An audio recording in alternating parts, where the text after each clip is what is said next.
लूका रचित सुसमाचार 17वां अध्याय। फिर उसने अपने चेलों से कहा, हो नहीं सकता कि ठोकरें न लगे, परंतु हाय उस मनुष्य पर जिसके कारण वे आती हैं। आप कुछ नहीं कर सकते, ठोकर तो लगेंगे ही। यदि आप इस संसार में हैं, तो आपके मार्ग में बाधा आएंगे ही। लोग आपके जीवन की राह में रोड़ा डालेंगे। इनके बिना इस संसार में जीवन यापन करना असंभव है। इसके कुछ उदाहरण हैं जब आपके विश्वास को चुनौती दी जाएगी और यीशु के गवाह होने के कारण आपको ठट्टों में उड़ाया जाएगा। परंतु हाय उस मनुष्य पर जिसके कारण वे आती हैं।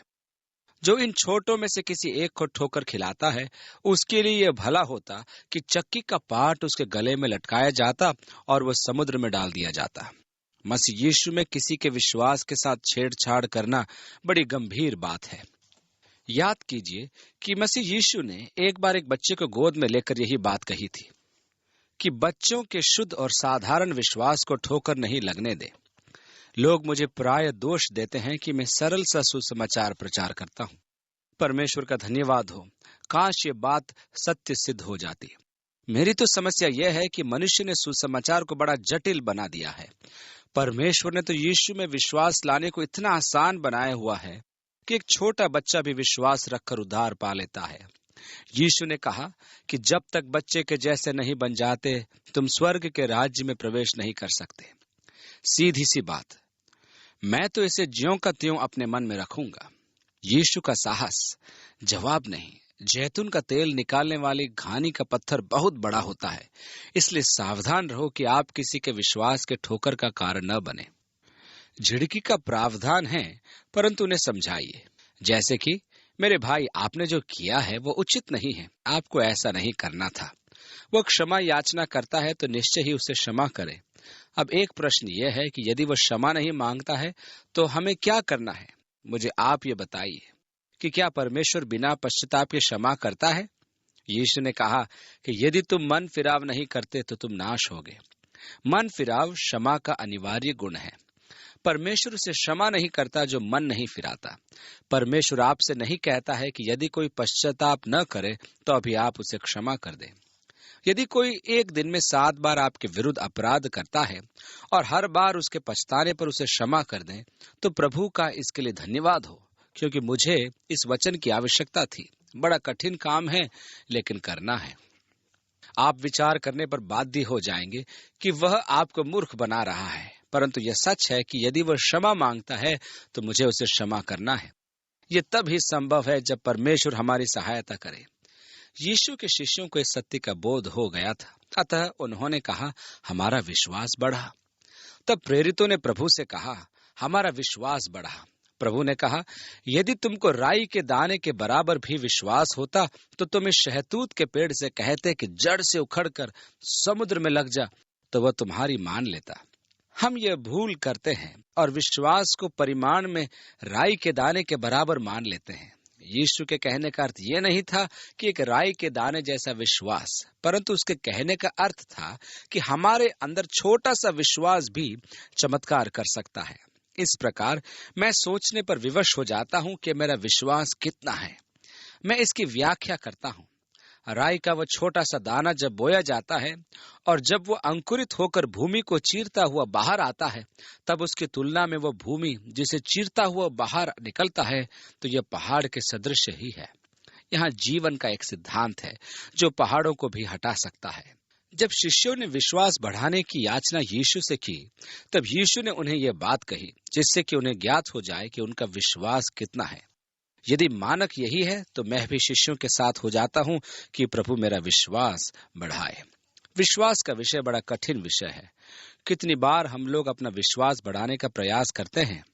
आप विश्वास को नहीं बढ़ा सकते। मनुष्य को सांत्वना और सहायता की आवश्यकता तभी होती है जब वह बीमार, दुर्बल या निराश हो, और अक्सर उससे कहें, यदि आप में थोड़ा सा भी विश्वास होता है तो आपकी ये दशा नहीं होती। क्या सहायता कर रहे हैं या आप उसको मार रहे हैं? आप तो एक प्रकार से उसे मानो लात मार रहे हैं। आप अय्यूब के मित्रों से अच्छे नहीं हैं। विश्वास न उत्पन्न किया जा सकता है और न ही बढ़ाया जा सकता है। विश्वास परमेश्वर का वरदान है। 1 कुरिन्थियों 12 अध्याय में लिखा है कि यह पवित्र आत्मा के वरदानों में से एक है। परमेश्वर आपके मन में विश्वास डालता है तो ये तो बड़े गौरव की बात है, परंतु यदि वो ऐसा न करे तो?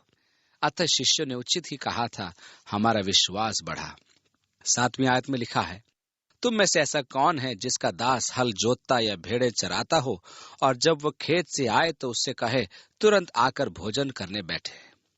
यीशु अपने शिष्यों को समझा रहा था कि दास का अर्थ क्या है, क्योंकि शिष्यों को उसने दास होने के लिए बुलाया था। हम भी उसके दास हैं। हमारा स्वभाव यह है कि हम परमेश्वर की सेवा करते करते थक कर चूर हो जाते हैं तो अपनी पीठ ठोक कर कहते हैं कि हमने बड़े निष्ठा से परमेश्वर की सेवा की है, उसे हमारा आभारी होना चाहिए। हम ये भूल जाते हैं कि हम निकम्मे दास हैं। हमने तो वही किया जो हमें नहीं करना था। इसमें प्रशंसा का पात्र बनने वाली कोई बात नहीं है। यहाँ एक भ्रांति से सुरक्षित रहिए। यह सिद्धांत विवाहित जीवन का नहीं है। आपकी पत्नी आपकी दास नहीं है, अतः आपको उसकी प्रशंसा करनी चाहिए। 11वीं आयत से आगे, ऐसा हुआ कि वह यरूशलेम जाते हुए सामरिया और गलील के बीच से होकर जा रहा था। किसी गांव में प्रवेश करते समय उसे 10 कोढ़ी मिले। उन्होंने दूर खड़े होकर ऊंचे शब्द से कहा, हे यीशु, हे स्वामी, हम पर दया कर। उसने उन्हें देखकर कहा, जाओ और अपने आप को याजकों को दिखाओ। और जाते ही जाते वे शुद्ध हो गए। मुझे यीशु का काम करने का तरीका बड़ा अच्छा लगता है। उसने किसी एक विधि विशेष में अपने आप को बांध कर नहीं रखा। वह तो हमसे भी यही चाहता है कि हम स्वतंत्र होकर काम करें। एक बार एक कोढ़ी उसके पास आया और उसने यीशु से निवेदन किया कि यदि तू चाहे तो। और यीशु ने उसे छूकर कहा, मैं चाहता हूं कि शुद्ध हो जाए और तू जाकर याजक को अपने आप को दिखा। वह तुरंत ठीक हो गया। यहाँ ऐसा प्रतीत होता है कि वे बहुत दूर थे और वहीं से चिल्लाकर यीशु से याचना कर रहे थे। यीशु ने भी यहीं से कह दिया कि ठीक है, जाओ याजक को दिखाओ। कोढ़ियों के शोधन का प्रावधान लेवी व्यवस्था उसके 13वें अध्याय में दिया गया है।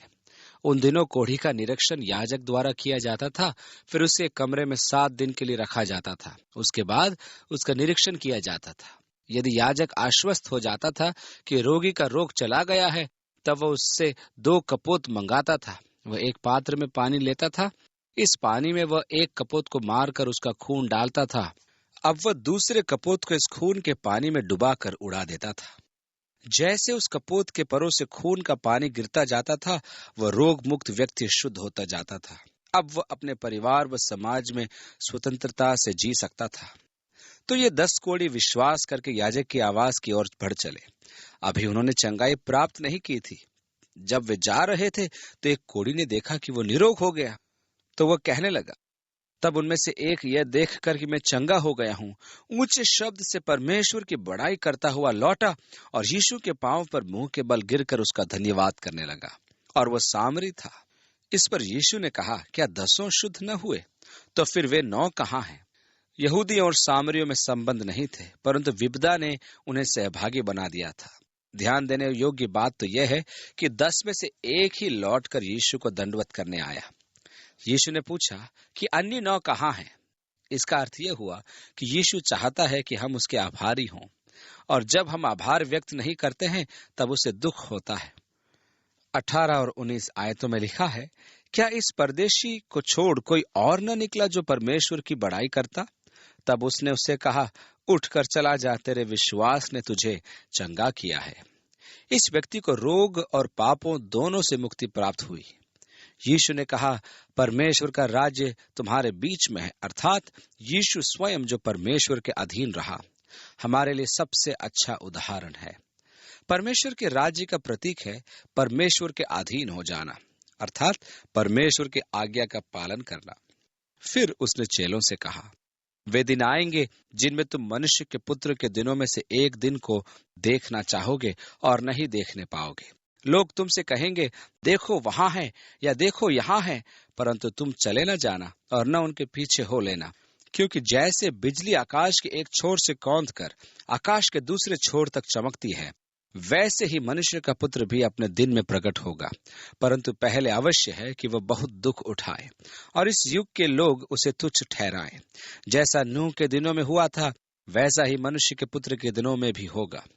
जिस दिन तक नूह जहाज पर न चढ़ा, उस दिन तक लोग खाते पीते थे और उनमें विवाह होता रहा। तब जल प्रलय ने आकर उन सब को नष्ट कर दिया।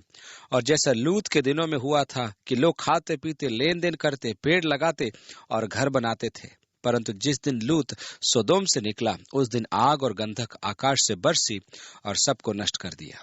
यीशु का कहने का अर्थ था कि स्वर्ग का राज्य जब आएगा तब वह नूह के युग का सा होगा। सब अपना जीवन व्यतीत करने में व्यस्त थे। यहाँ 29वें पद महत्वपूर्ण है। मेरे विचार में ऐसा समय आने से पूर्व प्रभु कलीसिया को उठा लेगा। लूत का उदाहरण इसकी पुष्टि करता है। पतरस भी अपनी दूसरी पत्री में इस सत्य को दोहराता है। मनुष्य के पुत्र के प्रकट होने के दिन भी ऐसा ही होगा। उस दिन जो छत पर हो और उसका सामान घर में हो, वह उसे लेने को न उतरे, और वैसे ही जो खेत में हो वह पीछे न लौटे। लूत की पत्नी को स्मरण रखो। जो कोई अपना प्राण बचाना चाहे वह उसे खोएगा, और जो कोई उसे खोए वह उसे जीवित रखेगा। मैं तुमसे कहता हूँ, उस रात 2 मनुष्य एक खाट पर होंगे, एक ले लिया जाएगा और दूसरा छोड़ दिया जाएगा। 2 स्त्रियां एक साथ चक्की पीसती होंगी, एक ले ली जाएगी और दूसरी छोड़ दी जाएगी। 2 जन खेत में होंगे, एक ले लिया जाएगा और दूसरा छोड़ा जाएगा। ये सुन उन्होंने उससे पूछा, हे प्रभु, ये कहाँ होगा? उसने उनसे कहा, जहां लोथ है वहां गिद्ध इकट्ठे होंगे। इस भाग की व्याख्या कुछ कठिन है। इसको 2 मुख्य भाग में हम बांट सकते हैं। कुछ लोग कहते हैं कि जिसे उठा लिया गया वह व्यक्ति न्याय के लिए उठाया गया है। उन्होंने पूछा, कहाँ प्रभु? यीशु ने कहा, जहां लोथ है वहां गिद्ध इकट्ठे होंगे। इसलिए वे कहते हैं कि उन्हें युद्ध में ले जाया गया है जहां गिद्ध लोथ खाएंगे। दूसरी व्याख्या के अनुसार ये कलीसिया के उठाए जाने के समय होगा कि वह महान विपत्ति से सुरक्षित रहें। इस प्रकार दोनों व्याख्याएं एक दूसरे से विपरीत है। पहली व्याख्या में गिद्ध मनुष्य की लोथ को नहीं खाते हैं, वे मवेशियों की लोथ को खाते हैं। इसकी भी एक और व्याख्या है, जहां मसीह की देह होगी वहां उसके विजयी पवित्र जन होंगे। अतः हमारे पास 2 व्याख्या और है। चयन आपके हाथ में है। जैसी स्थिति आ जाती है तो उचित यह है कि अगली सूचना की प्रतीक्षा करें। हम प्रार्थना करें कि हे स्वर्गीय पिता, हम आपके वचन के लिए धन्यवाद देते हैं। आपके वचन हमारे पैरों के लिए दीपक और मार्गों के लिए ज्योति है। आप हमारे जीवन में हमारी अगुवाई करें। प्रभु, हम प्रार्थना करते हैं कि हम तेरे सत्य के प्रकाश में उस मार्ग पर चलें जो पवित्र आत्मा द्वारा ज्योतिर्मय किया हुआ है। प्रभु, तेरे उस सत्य के लिए धन्यवाद जिसने हमें मुक्त किया है। प्रभु, हमें आशीष दे कि हम तेरे अनुग्रह और तेरे ज्ञान में बढ़ते जाएं। हम तेरे शिष्यों के साथ प्रार्थना करते हैं कि हमारा विश्वास बढ़ा। हमारे जीवन में काम कर पिता, यीशु के नाम में, आमीन।